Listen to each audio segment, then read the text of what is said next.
Сәлем достар баршаңызға. Бүгін сіздерге мясо по-тайски салатының рецептісімен бөлісетін боламын. Бұл құрамды 2 еселеп жасасаңыздар көбірек шығатын болады. Бізге керегі ет, тәтті болгар бұрышы, помидор, қияр және пияз керек болады.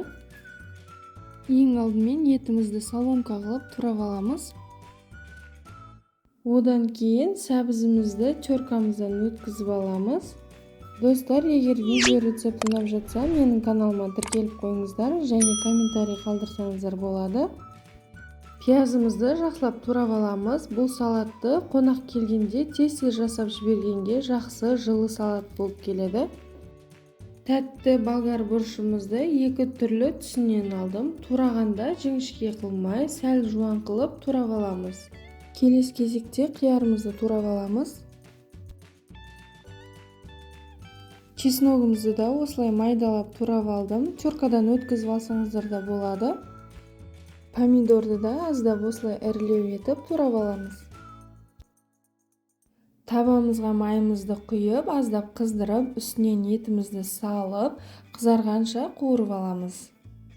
Және оның үстінен соя тұздығын қосамыз. Дәміне қарай тұз салсаңыздар болады. Менің етім тұзды болғандықтан салмадым. Чесногымызды салып, жақсылап араластырып аламыз. Достар, және менің каналымда басқа да тағамдардың рецепттері бар, соларды көруді ұсынамын. Келесі кезекте алдын ала турап алған пиязымызды салып, жақсылап қуырып, етіміз піскенше бұқтырып қоямыз.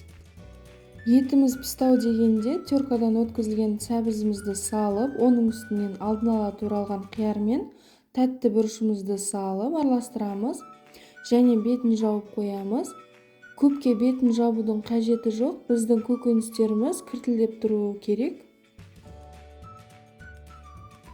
Дайын болған салатымызды ыдысымызға салып, оның үстінен кориандр, қызыл бұрыш, сушеный петрушка қосып, алдын ала туралған помидорымызды салып, жақсылап араластырамыз.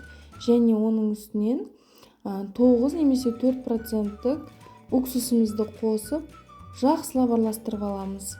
Және оның үстінен аздап кунжут қостым. Мінекей, бізде тәбетті ашатын тайски салатымыз дайын болды. Өте дәмді болып шығады. Дастархан көркін ашып тұратын салат. Міндетті түрде жасап көріңіздер. Сіздермен бірге Сымбат.